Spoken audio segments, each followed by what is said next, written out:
O sea, ha habido una elevación a los altares de los managers tecnológicos de la comunicación, que no entienden la idea de bien o mal. O sea, que son, pues eso, sociópatas simuladores, chimpancés simuladores. O sea, son personas desequilibradas. Danos un año más, Sánchez, danos un año más, porque sin ti no hay teatro, ni hay circo ni relato. Danos un año más. Decía aquí alguno, que no quiero mirar a nadie, decía, no me lo puedo creer, va a haber horarios, va a haber horarios, va a haber horarios. Esto va a ser, me cago en 10, va a haber horarios. Mirar aquí, disfrazadín de consultor de Azca, ¿eh? Con chaquetina. Me preguntó ayer un amigo, oye, ¿tú qué? Fui allí con los dockers, la camisina azul, la teba y tal. Y me dice, oye, pero tú, ¿qué pasó? O sea, este reposicionamiento, ¿qué pasó? Y le dije, colega, estamos montando una empresa y entonces hubo que cortar la coleta y vestirse de persona normal. Náuticos no. Botín de estos de media caña. Que nada, esto para que veáis que aunque creáis que oye, que yo soy así y tal, tú y es que digo, no, es que no, yo soy un notas de cojones, pero pongo la camisina, pongo el pantalón, pongo este pantalón, callo un poco, ¿sabes? Callo un poco en vez de estar, miro ahí, callo un poco y ¿sabes qué pasa, no? Que la gente dice, coño, mira, un paisano serio, no un mongol, ¿entiendes? Qué importante, hasta parezco formal, qué importante, lo estaba hablando también con una amiga ayer sobre cómo la percepción de los demás nos distorsiona, ¿no? Cómo convivimos muy mal con la idea del error. Pero no la idea del error, la idea de que los demás perciban nuestros errores o nuestras inconveniencias, ¿no? Entonces, lo hacemos, o sea, no nos da tanto apuro el hacerlo como que los demás reconozcan eso en nosotros. Y claro, es un movimiento extraordinariamente paradójico. No es la conducta, sino el reconocimiento externo de la conducta el que te dice que es algo que no quieres integrar en ti, ¿no? Y es cierto, parece que estoy aquí hablando de cosas serias, estoy diciendo un conjunto de pijadas puestas en línea, ¿eh? O sea que nadie espere grandes reflexiones filosóficas, pero sí, ya sabéis que me gusta pensar sobre lo que la gente me va lanzando y se ha ido haciendo muy fuerte en mi cabeza la idea de la vanidad, del narcisismo, de cómo la transfiguración de las redes sociales nos hacen convivir con un narcisismo que es nuevo en la historia, ¿no? Y seguramente con una impresión de que se nos mira mucho más de lo que se nos mira. Y no solo eso, sino de que además se nos mira justo en aquello en lo que estamos mintiendo, ¿no? Es como esto que llaman, ya sabéis que si estáis robando una casa, ¿no? Se va a procesar en vosotros alrededor de un fenómeno que se llama percepción selectiva. La percepción selectiva la percepción selectiva viene más o menos, puede que la hayáis percibido también a lo largo del desarrollo de vuestra personalidad cuando crecíais, ¿no? Cuando pasabais por la adolescencia. Una chica obsesionada con el tamaño de su nariz, ¿no? O al revés, con el tamaño de sus tetas, porque o son muy grandes o son muy pequeñas, ¿no? O un chico obsesionado con el tamaño o que tiene la espalda estrecha o el culo grande, ¿no? O la percepción selectiva es que tu nudo de conciencia, o sea, si vamos a asumir algunos apriorismos, ¿no? Cuando yo pienso en la realidad consciente del yo, en realidad lo que soy capaz de imaginar es un nudo de palabras, un un nudo de palabras dando vueltas, un nudo consciente de palabras dando vueltas donde aparecen palabras, frases, significados, imágenes, recuerdos, ¿no? Pero recuerdos transfigurados también por la sustancia, o sea, recuerdos que son palabras. Hay personas que piensan más en imágenes y hay otras personas que son más visuales y piensan más, o sea, hay personas que piensan más en visuales y hay otras personas que piensan más en palabras. Yo, por ejemplo, soy capaz de recordar la temperatura de la Zodiac negra en la que viajábamos de Niembro a Torimbia mientras golpeaba la parte delantera de la lancha y como el sol rebotaba sobre aquel plástico que acumulaba mucho calor, puedo recordar el tacto y hay como una especie de recuerdo. Yo ya sabéis que no tengo sentido del olfato, ¿no? Pero hay como una percepción incluso basada en el tacto, no sé si exactamente en la boca también, pero de aquella temperatura de aquella Zodiac con un ruido, ¿no? Pa, pa. Esa era o sea, yo creo que esto con 9 años, ¿no? Creo con 9 años. Yo tengo un pésimo sentido cronológico del tiempo y tengo muchos problemas para configurar recuerdos sobre mi infancia. O sea, no sé exactamente qué es, ¿no? Pero la Madeleine, ¿no? O sea, el Alzheimer avanza. Soy un replicante, ¿no? Son recuerdos implantados, como los del replicante. Pero lo que sí creo que es cierto es que la neurosis de las redes nos hace pensar que esa percepción, que es tal y como nosotros vemos la realidad, o sea, si tú pensaras en cómo tú ves la realidad, o sea, lo que ya hemos hablado sobre Foster Wallace, ¿no? Y el nudo introspectivo en el que nos metemos y profundizamos, ¿no? Y cuán aislados muchas veces estamos de los demás. Y de la Madeleine de Proust, exactamente, perdonar. Proust, para los que no lo sepáis, realiza una reflexión infinita sobre una magdalena, su aroma, y hace, bueno, pues un poco este mismo ejercicio introspectivo que vosotros podéis realizar con cualquier recuerdo de que os quede un par de décadas en la lejanía, ¿no? Y ver cómo lo reconstruís. Lo decía porque una de las ideas más liberadoras que yo me he encontrado en relación con los demás es ser conscientes de que los demás piensan poquísimo en nosotros. La gente está metida en su nudo de conciencia. Y son protagonistas en una peli donde todos son primeros planos y donde muchas veces la cámara está solo concentrada en las emociones del protagonista y en lo que le pasa y en cómo el mundo le ataca o él se defiende y demás, ¿no? Hay algo bastante liberador en saber que la gente no te presta tanta atención, que no le presta tanta atención a lo que tú crees que son tus errores. O sea, si te quedas quieto y lo piensas e intentas ponerte o posicionarte en cómo experimentamos cada uno la realidad, que la gente te mire y que se fije en justo el momento exacto en el que has decidido cometer un error y que diga, no, fíjate, esa persona que no soy yo ha decidido cometer un error.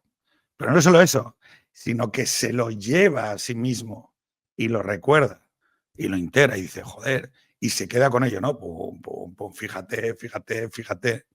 Y que seas capaz de pensar que no, y que la gente además luego lo va a estar comentando y se va a esparcer y va a acabar contaminando la visión que los demás tienen de mí, ¿no?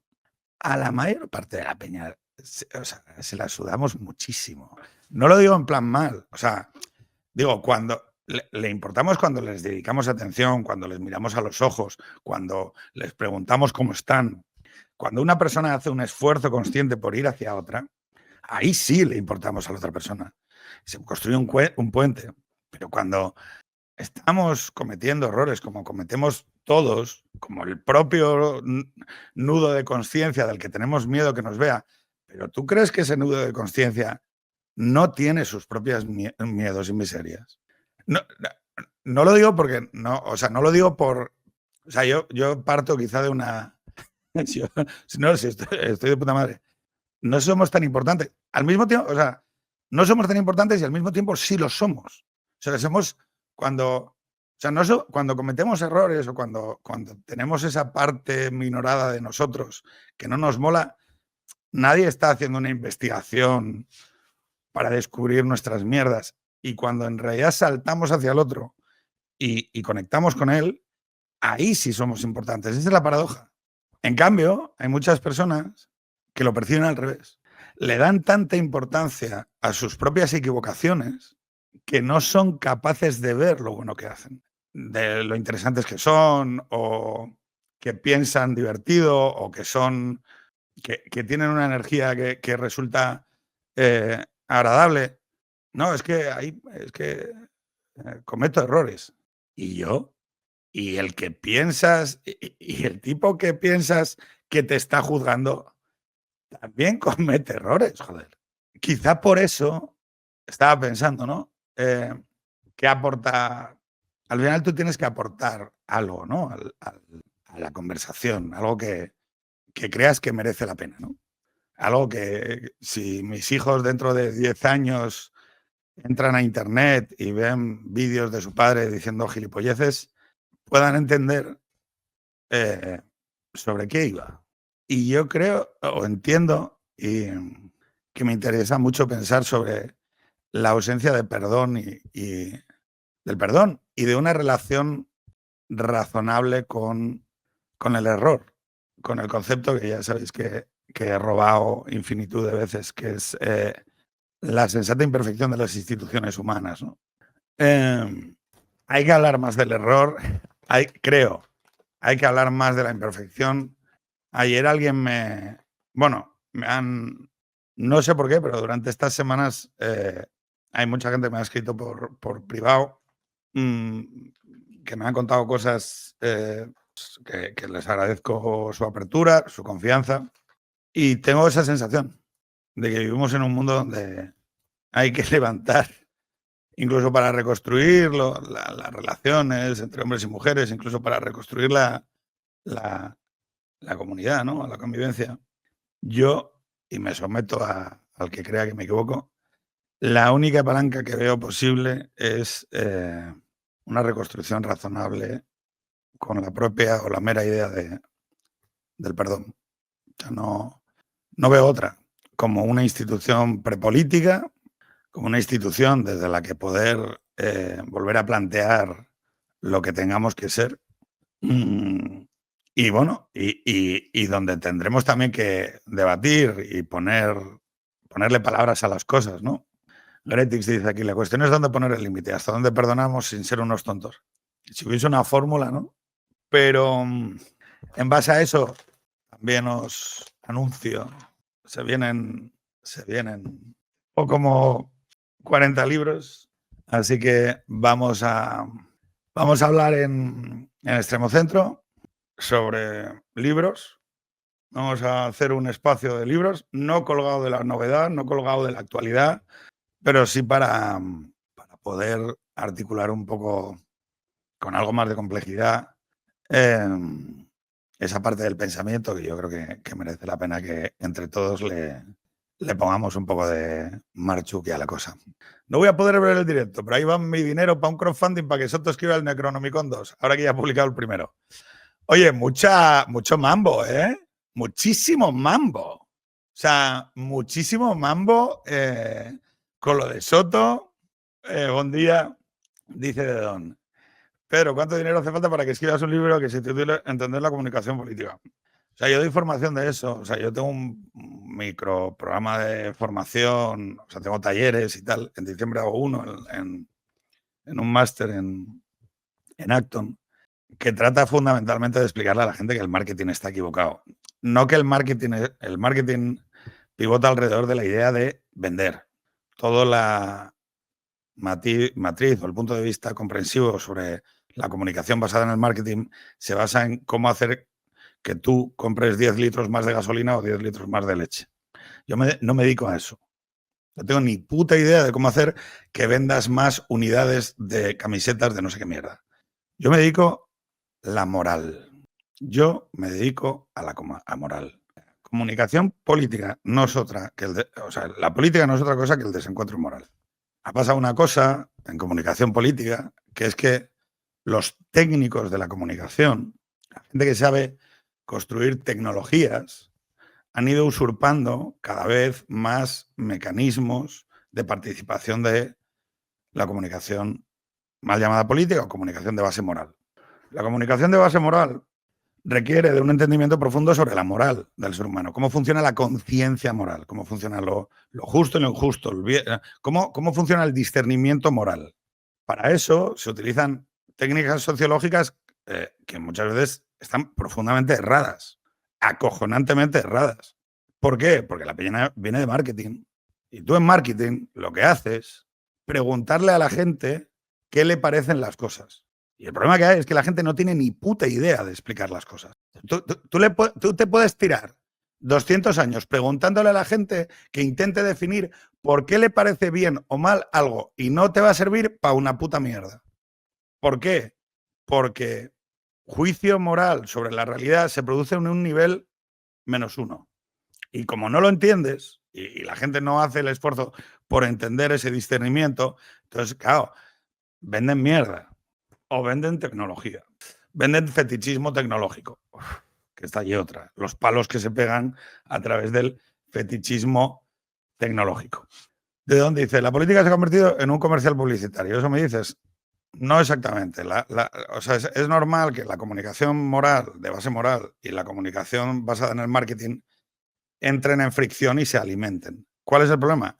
Que que a día de hoy, dentro de ese mundo, tenemos o sea, ha habido una elevación a los altares de los managers tecnológicos de la comunicación, que no entienden la idea de bien o mal. O sea, que son, pues eso, sociópatas simuladores, chimpancés simuladores, son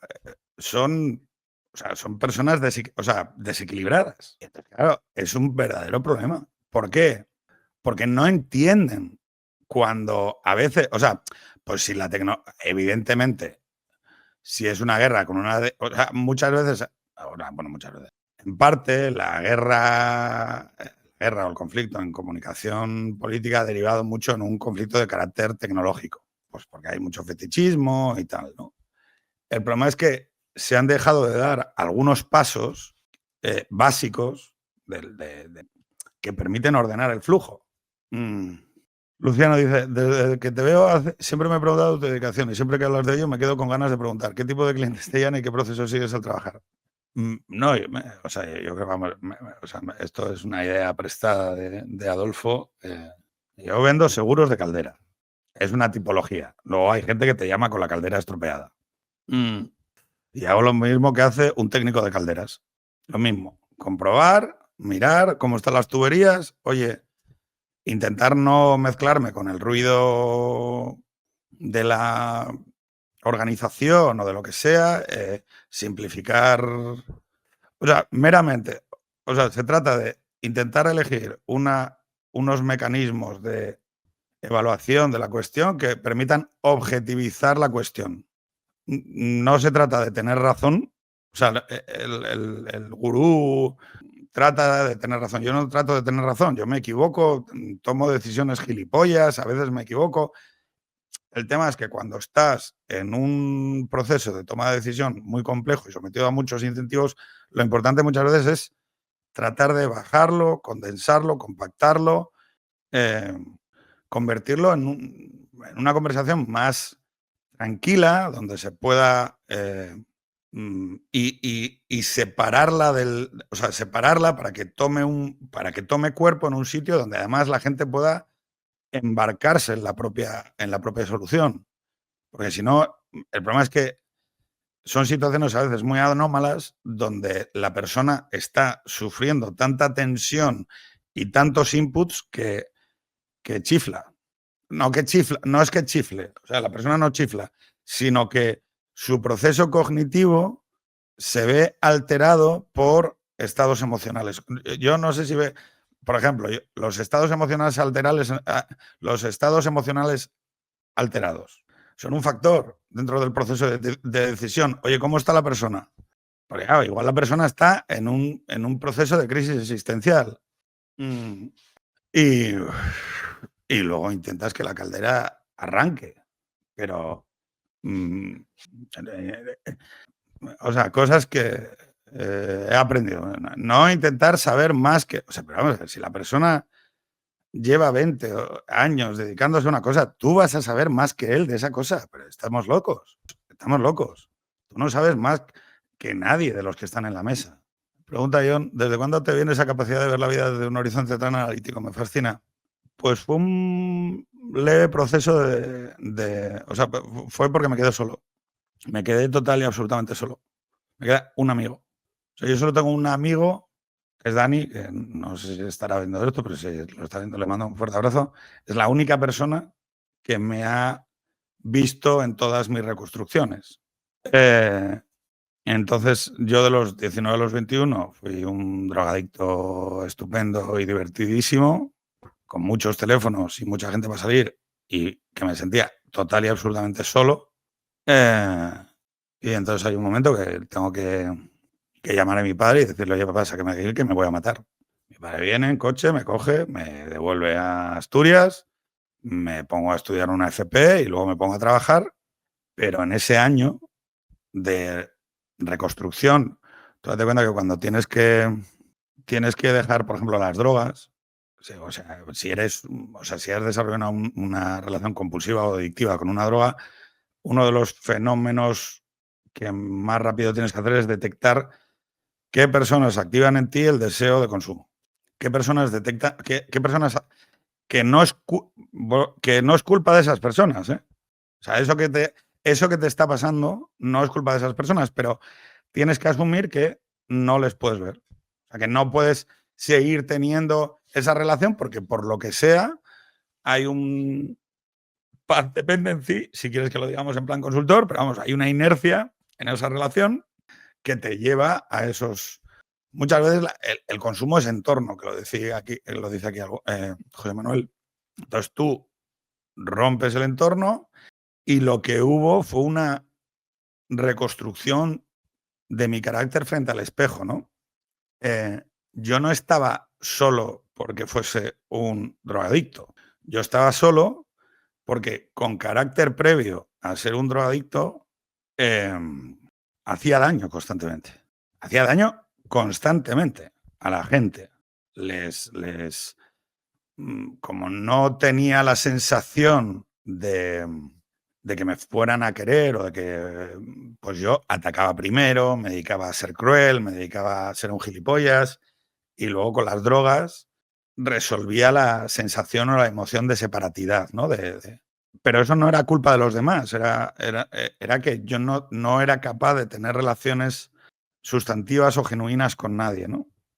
Entonces, cuando me estoy reconstruyendo en Asturias, o sea, me doy cuenta que estoy solo, que esa soledad deviene de cómo yo trato a los demás, y empiezo a trabajar la emulación. Empiezo a observar qué personas me hacen sentir querido, que me hacen sentir aceptado. Os digo, por ejemplo, Nico Sarries, o Miguel, o Mica, o Armando, que no quiero dejarme a nadie, pero qué personas me generaban emociones de aceptación, cómo me trataban, cómo trataban a los demás, cómo tenían, pues por ejemplo, Nico era siempre capaz de hacer un comentario positivo sobre los demás, de esforzarse por buscar en los demás algo que fuera verdadero, bello y bueno. Y yo me di cuenta que tenía entrenada mi mirada para justo lo contrario. Para justo lo contrario. Es decir, y yo sigo teniendo esa capacidad. O sea, yo no sé por qué tengo capacidad para entender qué le duele a los demás. ¿Cuál es su debilidad? ¿Cuál es su complejo? ¿A qué le tienen? O sea, yo percibo, no sé por qué, entiendo y comprendo. No es un subproceso, pero es como que lo veo cuando veo a alguien. Y eso que lo hacía para.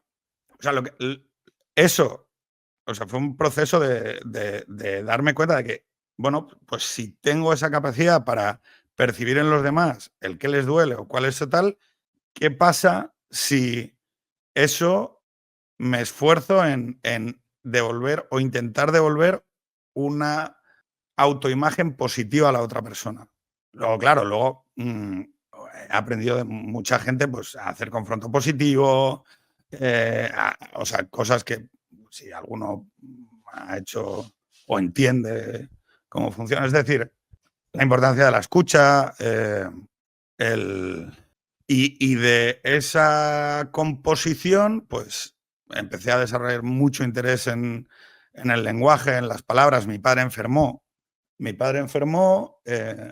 pasó una lenta enfermedad de 4 años y donde hubo que cuidarlo. Y, por ejemplo, ese proceso me vinculó mucho a cómo somos lenguaje, cómo el yo, el yo, desde donde yo estoy hablando y estoy hablando con vosotros, en realidad es un nudo de conciencia basado en el lenguaje. Y cuando el lenguaje desaparece, daros cuenta que mi padre iba perdiendo progresivamente cada 6 meses, pues con infartos sucesivos, visitas a urgencias o lo que sea, iba perdiendo progresivamente el habla y la movilidad, ¿no? Y, por ejemplo, en el último año no tenía palabras. Y hay vida, porque luego cuando mueren, o sea, si tú si has tocado un cuerpo muerto, estuviera antes vivo, o sea, la conciencia y la vida no son, o sea, son dos elementos diferentes, ¿no? Entonces, esa conciencia sobre la relevancia de la palabra a la hora de construir el yo mismo, por ejemplo, tú te construyes con la dieta que absorbes. Tú te construyes, tu yo mismo, se construye con la dieta que absorbe a través de libros, a través de música, a través del contenido audiovisual que consume y a través de las interacciones personales. Cuando yo hablo de una manera secundaria y no primaria, porque evidentemente lo importante es aquello o sea, las personas que veáis reales, pero yo sé que mi flujo de palabras se queda en vosotros, como una parte lateral, pero como una parte que forma parte de vosotros. Y por eso cuando yo hablo, estoy llegando o estoy tocando a quien me está escuchando y lo registra en su psique. Aumentar tu lenguaje es aumentar las posibilidades de tu mundo. De Miurge, o sea, mi más sentido pésame, la consciencia no es materia. La consciencia no es materia. Y ya no te digo la consciencia moral. Y, por ejemplo, de Miurge, lo siento mucho, un abrazo muy fuerte, es un suceso. Miurge nos ha contado que el mes pasado perdió a su padre. Todos te acompañamos en el sentimiento. Y el hecho es que la muerte del padre es un suceso existencial en la vida. O sea, es un proceso transformador porque cambia tu punto de vista sobre el mundo.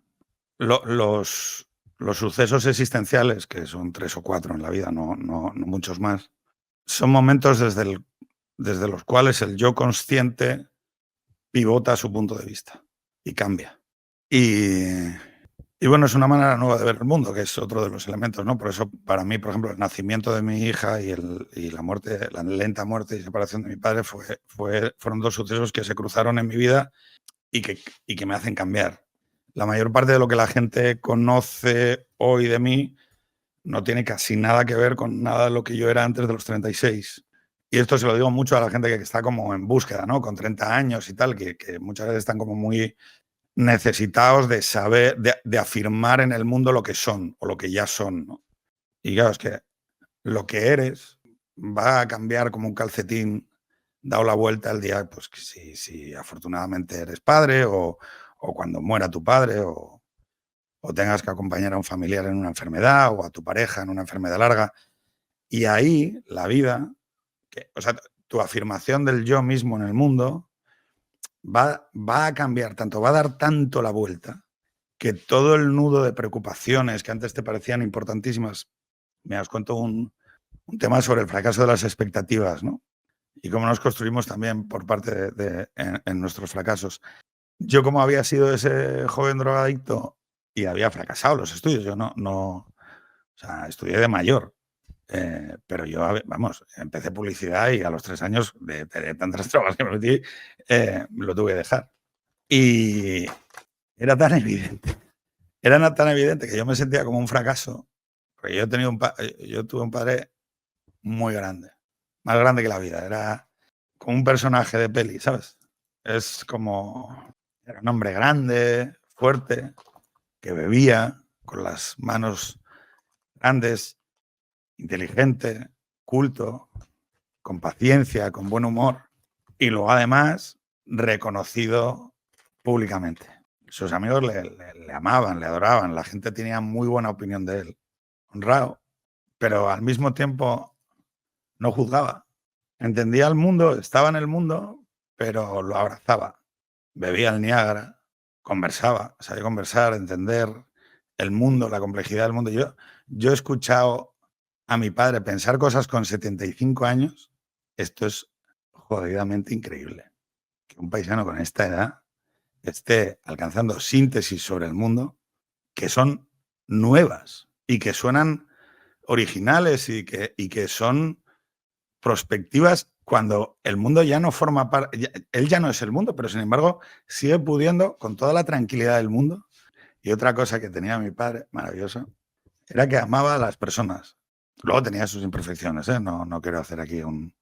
Las propias imperfecciones de mi padre me ayudaron a entender que si yo era capaz de querer a mi padre, aun con sus imperfecciones, pues podía por lo menos tener una esperanza razonable de que mis hijos me quisieran, ¿no? A pesar de lo que soy. Cuando naces debajo de eso y quieres crecer, pues a veces es como que tienes una cosa muy grande encima y te genera mucha tensión. Porque es como que no vas a poder alcanzar las expectativas, que no vas a poder llegar, que no vas a poder ser, ¿no? Y entonces una cosa muy habitual sobre todo los hombres jóvenes es que, bueno, como no voy a ser capaz de ser el mejor en la ruta A, pues me voy a poner a hacer el gamba y el macarra.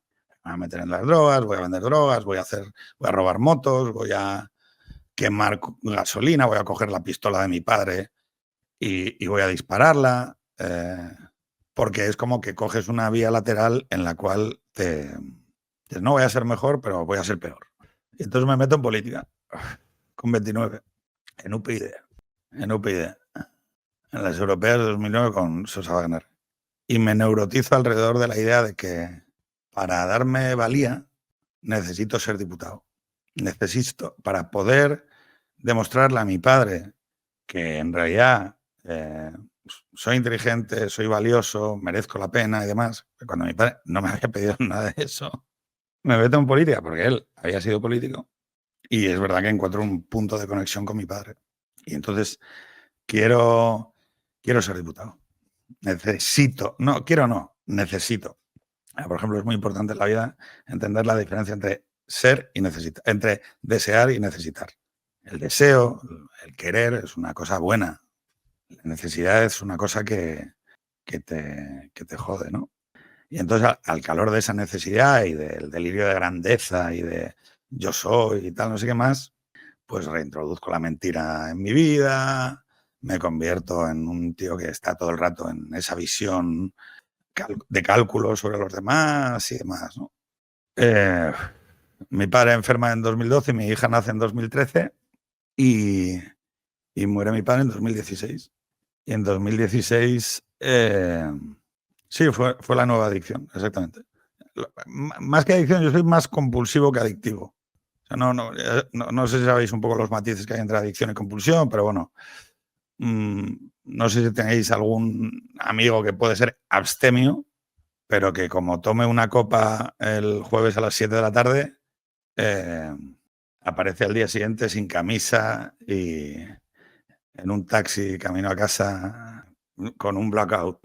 El adicto es más una persona que bueno, hay muchas tipologías, pero bueno, digo, porque la gente también, si alguien está escuchándolo y hablo de estas cosas también porque a mí se me ha permitido salirme de ese sitio y creo que haríamos bien en explicarle a la gente que se puede salir de ese sitio. O sea, y que no te conviertes en una persona absolutamente diferente, que a partir de ese momento eres juzgas a los demás y vas ¿Sabes? Vas dando lecciones. No, o sea, no. Y el hecho es que mi padre muere en 2016 y aquello que yo pensaba que necesitaba, que era ser diputado, pues se me evapora. Pero se me da bien lo de la política, se me da bien lo de la comunicación. Nos mudamos a Madrid, yo pensando en escapar de la política lo más rápido posible y, sin embargo, entro al Congreso de los Diputados, me llevan Nacho Prendes, yo estoy en vicepresidencia primera, pensando que voy a llegar a Madrid, ponerme a buscar curro y al mes o 2 meses irme del Congreso de los Diputados y de tal. Estaba como muy asqueado de cómo había sido las mierdas de política interna que no le importan a nadie, pero bueno, de la panda de chiflaos que habíamos absorbido, o sea, que no sé quién había absorbido a quién, pero bueno, la manada de chiflaos que nos habían puesto la gente de Herbías en Asturias. Y el hecho es que me quedo en el Congreso porque hay un ambiente cojonudísimo, pero cojonudísimo. En el gabinete del Congreso de los Diputados hay un ambiente maravilloso, de gente estupenda, con la que me divierto un huevo, que me tratan con muchísima amistad. Trabajo con Jorge San Miguel, con Aurora. Y bueno, ahí montamos Extremo Centro, por ejemplo, en el Congreso de los Diputados. Y de ahí viene un poco. Me has pedido un poco una... ¿Por qué? Dice Raulillo, con pasta todo es buen rollito. No, lo cierto es que no. Creo que el dinero es muy importante cuando no lo tienes. Es inversamente proporcional. Hay un momento. El dinero, el dinero tiene muchas dimensiones. Por ejemplo, en mí el dinero es tiempo. El dinero es tiempo. Y lo trato así. Tengo más tiempo. Más tiempo para hacer cosas con las que disfruto y me gustan. El dinero es un mecanismo para hacer cosas de las que disfrutes, ¿no? Recio dice, pasta pública cobraba de la que te roban. Aurora es Ana Karina Bravo, sí. O sea, el dinero es cuando necesitas dinero es cuando el dinero es súper importante. Y necesitas dinero cuando trabajes a 3 turnos en un restaurante y no tienes dinero para que cuiden a los 2 críos que tienes en casa. Ahí el dinero es crítico. O sea, pero crítico de que te reduce la capacidad cognitiva si no lo tienes. O sea, y por eso la gente que se cae por el margen, hay un momento que solo toma malas decisiones, porque su proceso cognitivo sobre los estados cognitivos alterados también he tenido que pensar mucho para entender en qué situaciones toma decisiones la gente en esos momentos, para entender lo que llamamos el decisor. Una persona en un estado de emoción alterado tiene sus capacidades cognitivas reducidas, minoradas. Entonces, el dinero, cuando tienes ausencia de él y tienes necesidad de él, reduce tus capacidades cognitivas. Una vez que superas esa fase de la necesidad, pues hay gente que, por ejemplo, para ellos el dinero es un driver porque es un concepto vinculado a su ser. Tiene una dimensión relevante en sí mismos. Y es de puta madre, porque el dinero socialmente tiene una dimensión de socioestatus que tiene que ver con cómo en mímesis tú te comparas. Pero, por ejemplo, eso, que es lo que el mercado explota en términos de emulación competitiva, es... te cuento una cosa sobre el análisis, sobre el modelo analítico que utilizo y cómo lo utilizo constantemente porque claro, una de las cosas que aprendí es, oye, tío, no puedes hacer esto para los demás y no hacerlo para ti mismo. Entonces, cuando nos llegamos en 2016 a Madrid, de repente empezó a ver a la gente de mi entorno y empiezo a ver una parte relevante de mi entorno. Todos son gente pues, que gana bien, vamos a decirlo así. Si tú tuvieras que hacer un corte, están dentro del 5% de personas que más ganan. Tampoco es que sean tal, pero dentro del 5% de personas que más ganan del país, que no es tampoco mucho, son como pues, de 60.000 brutos para arriba. No sé qué entendéis por mucho o poco, pero bueno, que no son cantidades estratosféricas, pero bueno, son profesionales, 60.000, 80.000, 100.000, 100 y pico mil, ¿no? Y yo pensaba, hostia, ¿por qué cojones va la gente tan ras si ganan todos una pasta de la Virgen. Me di cuenta que la clase media alta en Madrid vive y muere los signos de estatus.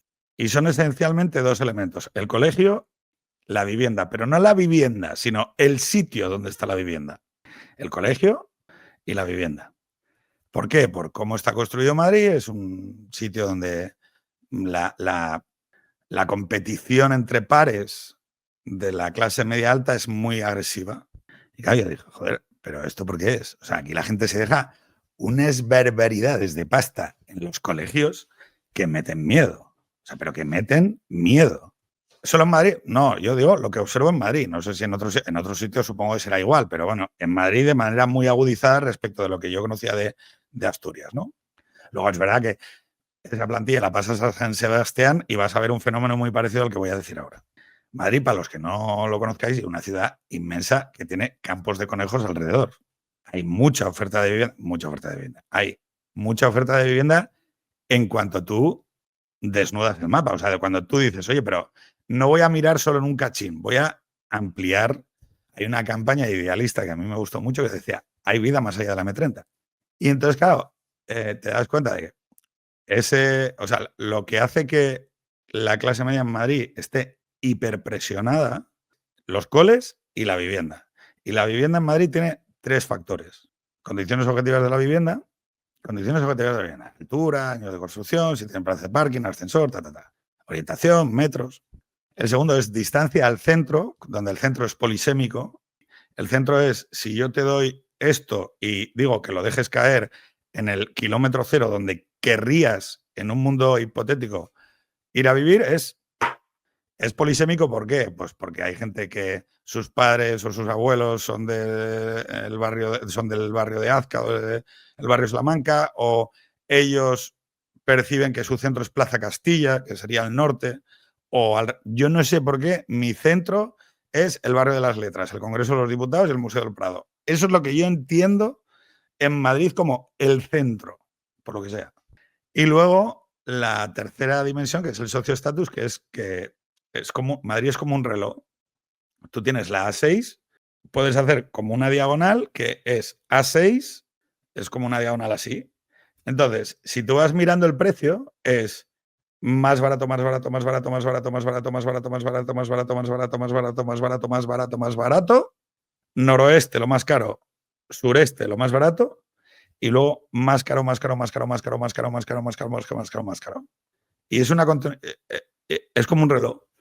¿Por qué? Porque la gente de Madrid, por ejemplo, no quiere vivir más al sur de donde nacieron sus padres.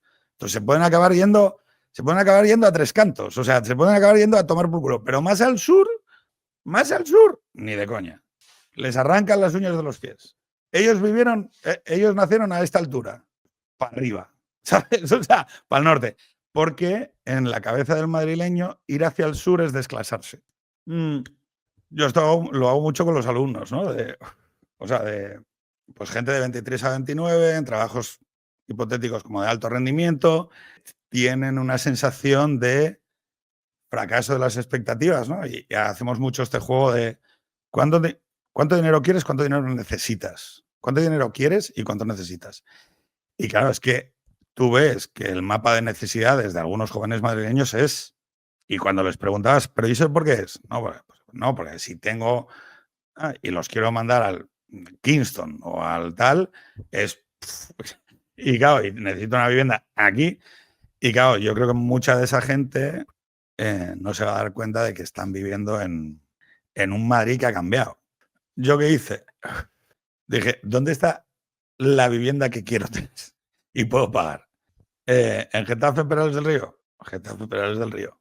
Y estoy, a 17 minutos de Legazpi, mis hijos van al cole y al instituto en Atocha o en El Retiro, y vivimos, digo, más allá de los pifostros que yo tengo con Hacienda, vivimos bien. Y van a un público.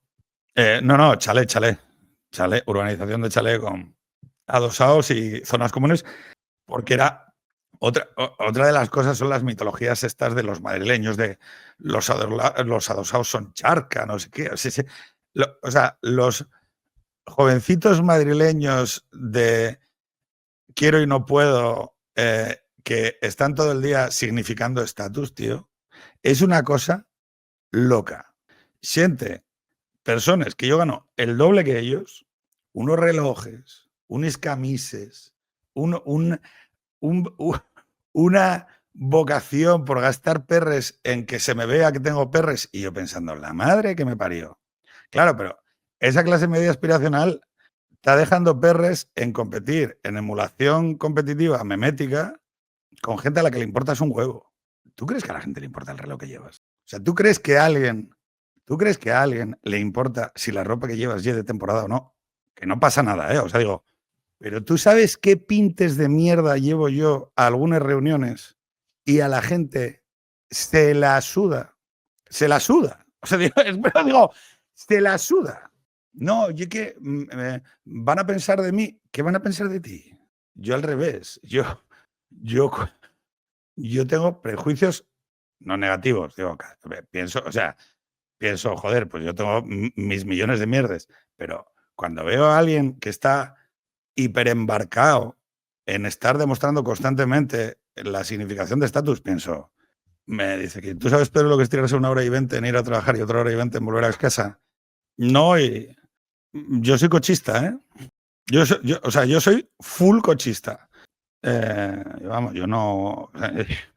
Y como soy full cochista, quiero que se invierta la hostia, perdón que no se debe decir hostia, pero quiero que se invierta muchísimo en transporte público. Porque me parece incómodo, no, lo siguiente. Y por eso quiero que estén limpios, que haya mucha frecuencia y tal. Y yo no lo uso, ¿eh? Yo no lo uso. Pero me parece, o sea, yo también porque una parte de mi proceso personal, relacional, poder estar yendo en coche, escuchando música, pensando, hablando, tal. Me dice aquí uno, das clases a pijos Borja Maris, me parece, ¿el Madrid de barrio existe? Claro que el Madrid de barrio existe, ¿no? Miguel, yo no lo dije antes. La mayor virtud que creo que me dejó mi padre en herencia y estar cómodo en el club de regatas y en roces.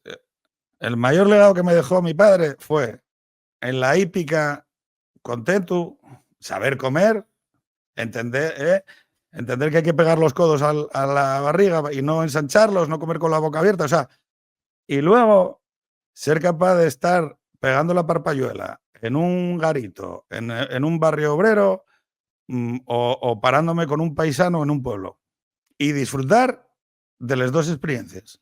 Digo porque como yo estoy en el barrio, juzgo a los Borja Maris, o como yo soy un Borja Mari, juzgo a los del barrio.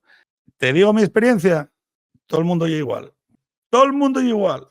Todo el mundo está roto, todo el mundo tiene dudas, todo el mundo quiere que le quieran, todo, ¿eh? O sea, todo el mundo. O sea, de roces.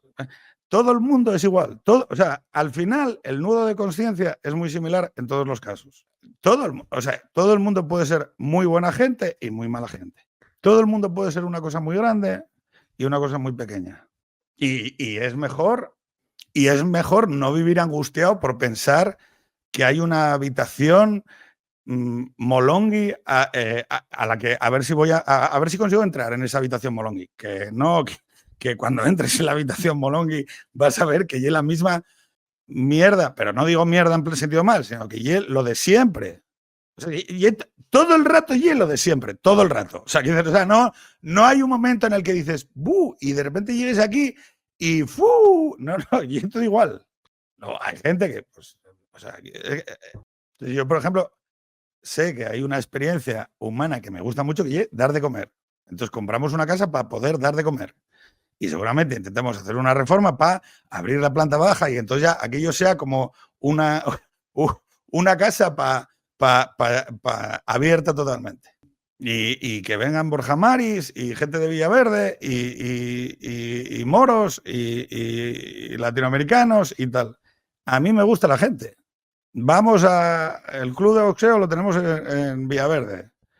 Vamos para allí y entramos a comer en un kebab y con los críos y los tíos del que va son muy majos. Y la mujer que está allí cocinando con velo y es muy maja. ¿Entendéis? Y Carla Galeote, seguramente, y es muy maja. Y Enar, y Leticia Dolera. Si el problema que hay es que estamos todo el puto rato proyectando personajes que inducen a la gente a pensar que la gente lleve el personaje que interpreta. El Club Williams de Vox, mira cómo lo sabe aquí uno. Yo creo que me lo recomendasteis alguno. No sé si fuiste tú. Mira, te gusto en el Club de Regatas y luego también en el Merendero de Évora en Casa Yoli. Y sitios más, y en la fábrica, y en el Fabric. En sitios más oscuros. Y en el chalet de Somos Aguas, que era un after, el último after que chapaba en Madrid, y donde estaba todo lleno de putes y de camellos. Y, o sea, todos los putes de la casa de campo iban de after al chalet de Somos Aguas. Y son personas. Y de repente hay un transexual tailandés que es simpático. Y es puta. O sea, ¿entiendes? Y es puta. Transexual, drogadito, o drogadita, mejor dicho. Y es simpático, y es majo. Y es agradable. ¿Entiendes? Porque la gente y es gente. Y esto da igual. Y esto da igual. O sea, todos queremos que nos quieran, que nos perdonen, que nos atiendan, que nos escuchen. ¿Entiendes? En el Club de Regatas o en el peor after de Madrid, y hay gente. Y hay gente que anda. Esto veo mucho ahora. Algún chico productivo y alguna chica productiva preguntándome si hay un juego, ¿no? O sea, pero hay un juego, hay un juego sobre el que. Entiendo por dónde lo articulan, ¿no? De, si hay un juego de una partida que se esté jugando y tales. Pues mira, a medida que vas subiendo posiciones relevantes, pues sí, hay un game, pero que no lleva un game ultra secreto, está bastante a la vista. O sea, no es, o sea, no, te voy a explicar, les leyes ocultas detrás, que no hay nada detrás, que está bastante todo a la vista. Los medios de comunicación tienen propietario. Los medios responden a sus propietarios. ¿Qué quieres saber? Digo, o sea, si está todo a la vista. ¿Qué quieres saber? ¿Cómo progresar? Coges lo que los grandes quieren que se digan y lo dices. ¿Qué quiere que se diga el que está encima de ti? ¿Qué quiere que se diga o que se haga el que está encima de ti? Ya está. Resuelto el juego de la estrategia. No es tan complicado. Y luego, oye, luego ya componte tú con tu moral y con tus límites y con qué va a pasar cuando el de arriba te pida algo que tú no creas. O que consideres malvado, o que consideres tal. Pero, hombre, digo, no, o sea, no es tan complicado, ¿eh? Y luego la mayor parte de la gente vive vidas mucho más basadas en lo real. ¿Qué es lo que a mí me parece lo real? Pues las relaciones sustantivas vinculadas alrededor de los hermanos, la familia, tu madre, tus hijos, tus abuelos. Eso me parece que es la vida de lo real. Lo otro es el poder, o lo que o como lo queráis llamar, ¿no? Vamos, ponte tú a decirle a una persona que no tiene necesidades, porque las tiene completas con las relaciones sustantivas, no intermediadas por las relaciones basadas en el poder o en el mercado, y que le completan que no, que él no sabe jugar al juego estratégico. No, y que no sepa jugar al juego estratégico. Es que, compañero, tú y yo estamos rotos. La mayor parte de las personas que interpretamos un personaje en el espacio público en algo parecido, lo que tenemos lo que tenemos es un agujero aquí que te ha caído y que estamos constantemente intentando reparar, haciendo que se nos vea. Y eso nos convierte, pues, muchas veces en excelentes profesionales porque en realidad estamos sublimando una neurosis. Yo soy seguramente muy bueno en lo que hago porque tengo una neurosis alrededor de haber fracasado académicamente, fracasado en esos primeros años de mi vida, y entonces todo el rato es una especie como de combate contra esa sombra. Todos somos Ulises, el maestro de la ardid. Un día tenéis que pensar sobre el hecho de si os estoy mintiendo, ¿eh? Un día tenéis que pensar, o que tenemos que pensar colectivamente, cómo podemos saber si yo estoy mintiendo. ¿Cómo puedes detectar si lo que tengo enfrente es un chimpancé simulador? ¿Cómo puedo objetivizar si lo que tengo enfrente un chimpancé simulador ejecutando una secuencia de palabras y un embrujo o algo real. Dice aquí uno, eso se nota. ¿Cómo podemos...?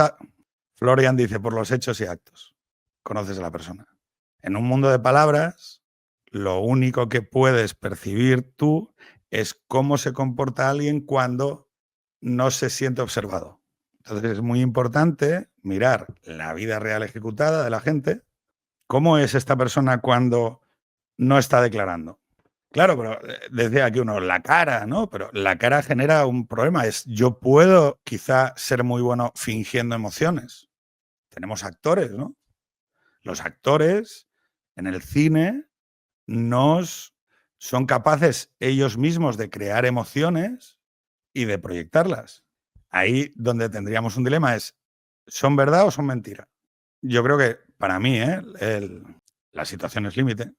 Por ejemplo, el juicio moral intuitivo es una cosa que sobre la conciencia moral, esto es una de las cosas más bonitas sobre la conciencia moral de las personas. No se somete a las normas del cansancio. Si tú eres economista y tienes que tomar decisiones sobre lógica o sobre matemáticas o sobre derecho, tu cansancio va afectando a la eficacia en tu juicio. Mira, aquí Manolo me va a molar, porque Manolo, voy a hablar de los bomberos. Manolo es bombero. Sí, esto es una cosa maravillosa y es cuando el juicio pasan muchas horas, el proceso cognitivo racional o la parte racional del cerebro se va cada vez siendo más incapaz de realizar conexiones, extraer conclusiones lógicas y demás, ¿no? Pues si llevas 27 horas despierto, esa parte se cierra. La cognición moral está tan cableada en nosotros, forma parte intrínseca tan de nosotros, que las decisiones que bomberos, militares, enfermeros de emergencia toman, aunque lleven 27 horas, o sea, da igual en qué momento, si tienen que, por ejemplo, decidir a quién salvan, a quién sacan de una casa en llamas, la decisión, que no lo es la misma a las 2 horas y a las 27. No es una decisión. O no es lo que entendemos como un proceso de decisión consciente. No es mente fría. La gente que salta a ayudar a los demás, aprovecho y recuerdo a mi padre. Mi padre intervenía sobre el mundo. Mi padre, lo que sucedía a su alrededor, él tomaba parte de ello, pero sin pensar. Una vez camino de la Expo de Sevilla en el 92, había un atasco entrando para una rotonda, Autovía de la Plata, todavía no había... entonces, a partir de Despeñaperros pasabas por carreteras nacionales y de repente había como un atasco hasta llegar a una rotonda. Y cuando llegamos a la rotonda, veamos que era porque había 2 coches aparcados y 2 paisanos dándose unas leches, uno de ellos todo ensangrentado y estaban pegándose. Y todos los coches que iban delante de nosotros, pues, lo normal. Ralentizaban, pasaban, miraban y tiraban. En el coche íbamos mi abuela, mi madre, mi hermano y yo. Y os prometo que en el momento en el que vi aquello, de repente sonó el clic, clic. Yo pensando, la madre, mi hermano y yo, papá, no, papá, no, papá, no. Mi madre, José, José. Y mi padre ya, volante para la derecha, reducción del ritmo. Mi padre callado totalmente, para el coche tranquilamente, se baja, para la pelea, mete al joven que estaba un poco mejor, tal, y el joven marcha, mi padre se queda hablando con el que está ensangrentado, que era un paisano más mayor, con el pelo blanco, ¿estás bien? No sé qué, tal. Vuelve a nuestro coche, vuelve a poner el intermitente. Nosotros, el coche estaba helado de cabreo contra mi padre. Yo en ese momento odiaba a mi padre, como lo odié durante toda mi infancia, porque era un tío que paraba. O sea, que digo que si pasaba algo delante de él, paraba, intervenía, hablaba, no sé, o sea, no dejaba que pasaran cosas que le incomodaran delante de él sin intervenir. Y yo, de pequeño, me moría de vergüenza. Me cabreaba como un mono con él. Y, o sea, el tío, pero hasta Sevilla, el coche totalmente silenciado, conduciendo él en silencio, sin justificarse, evidentemente, conduciendo entre nuestra incomprensión y rechazo. Porque ser así es jodido. Y yo ahora intento ser así, en mis modestas y limitadas capacidades. Y claro, bueno, a veces veo a mis hijos pasar y cabrearse como monos. Pero tomar partido. Y ahora lo veo como un héroe, claro. Y sé que no era una decisión. Eso también lo he aprendido, que no es una decisión. Que no es una decisión de costes y beneficios o de... Manolo, soy tu padre. Mis hijos están todo el día en la calle diciéndome, papá, para. Tal cual. Porque canto, porque bailo. Y es una relación con lo exterior, con la percepción de los demás, ¿no? Con saber que, bueno, eso. Con saber que el mundo es lo que te quede al brazo. Que mucho más importante que estar imaginando, no sé qué, oye, ¿qué puedes hacer hoy o esta semana que te quede a la distancia del brazo? Y eso no implica para nada que yo no siga cagándola. Me habéis preguntado aquí algunos si he llamado a mi hermano y os tengo que confesar que no. Y tengo que hacerlo. Y tengo que hacerlo. Sí, pero yo tampoco, a los que giran la cara tampoco les reprocho nada. Es que no va de eso. Es que yo también puedo girar la cara en algún momento por miedo. Yo no sé del nudo de conciencia por qué gira la cara. Lo único que sé es lo que puedo hacer yo. Y ya está. Y si pues lo haces tú, pues ya está. Nada, amigos, que lo llame, ya. Ya lo sé. Danos un año más, Sánchez, danos un año más. Porque sin ti no hay teatro, ni hay circo ni relato. Danos un año más. Piedras de papel, agendas Danos un año más. corresponsales bruselienses. Danos un año más.